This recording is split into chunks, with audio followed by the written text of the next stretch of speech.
اسلام سراپا احتجاج ہے، بہت بڑی ستم ظریفی ہے کہ ہمارے ملک پاکستان اور بالخصوص سندھ میں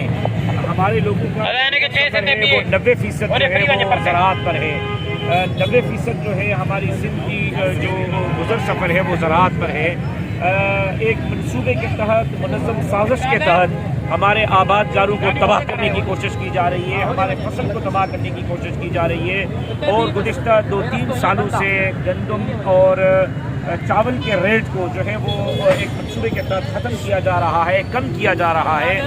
2200 روپے جو ہے وہ چاول کا ریٹ مقرر کیا گیا، اور اس طرح تقریباً 2200 روپے اور 2300 روپے گندم کا ریٹ تھا، جبکہ مارکیٹ میں آپ چلے جائیں تو چاول مل رہے ہیں 10,000 روپے پر من،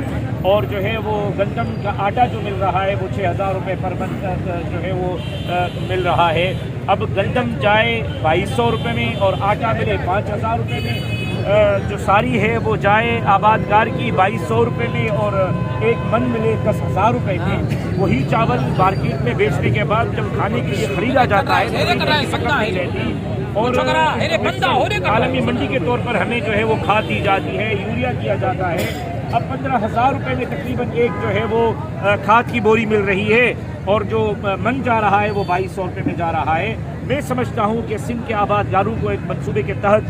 زمین بوس کرنے کی کوشش کی جا رہی ہے، زراعت کو تباہ کرنے کی کوشش کی جا رہی ہے۔ جمعیت علماء اسلام مطالبہ کر رہی ہے کہ یہ اقربا پروری ختم کی جائے، صوبائی حکومت سندھ کے آبادگاروں کو ان کے حقوق کے اور اس طرح کے ریٹ مقرر کیے جائیں جس میں آبادگار کے حقوق اور ان کا خرچہ نکلے۔ اس ریٹ میں کم از کم آبادگار اپنا خرچہ بھی نہیں نکال پا رہا، اور اس طرح سندھ کی زراعت تباہ ہو جائے گی، اور 90% جو ہمارا گزر ہے آبادگار کا اور ہاری کا وہ جو ہے وہ داؤ پر لگا ہوا ہے۔ سندھ حکومت کو بہرحال آبادگار کے لیے اپنی پالیسی پر نظر ثانی کرنی ہوگی۔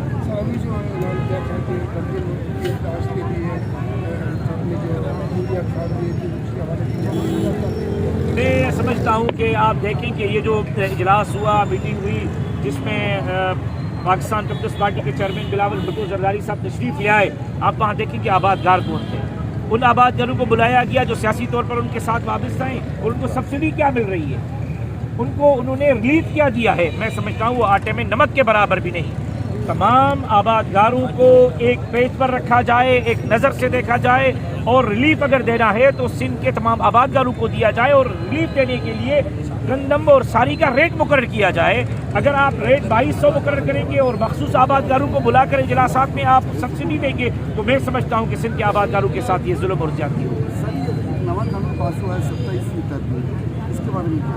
دیکھیں، جمعیت علماء اسلام نے 27ویں آئینی ترمیم کو نہ صرف مسترد کیا ہے، بلکہ ہم اس 27ویں آئینی ترمیم کو ملک کے لیے، پاکستان کے لیے، آئین کے لیے، جمہوریت کے لیے اور پارلیمنٹ کے لیے ہائی جکار سمجھتے ہیں، زہر قاتل سمجھتے ہیں، نقصان دہ سمجھتے ہیں، کالا قانون سمجھتے ہیں۔ اگر ایک ادارے کو اس طرح منظم کیا گیا، مضبوط کیا گیا، تو پھر جمہوریت کی بساط پہلے ہی کمزور ہے، پھر اس کو بساط کو لپیٹنے میں شاید مزید دن نہ لگ سکیں۔ میں سمجھتا ہوں کہ جمہوری پارٹیوں کو، سیاسی پارٹیوں کو سیاست کو مضبوط کرنے کے لیے، جمہوریت کو مضبوط کرنے کے لیے، پارلیمنٹ کو مضبوط کرنے کے لیے اس طرح کے فیصلوں سے باز آنا ہوگا، اور جس طرح کا یہ قانون پاس ہوا ہے، جمعیت علماء اسلام اس قانون کو کالا قانون سمجھتی ہے اور مسترد کرتی ہے۔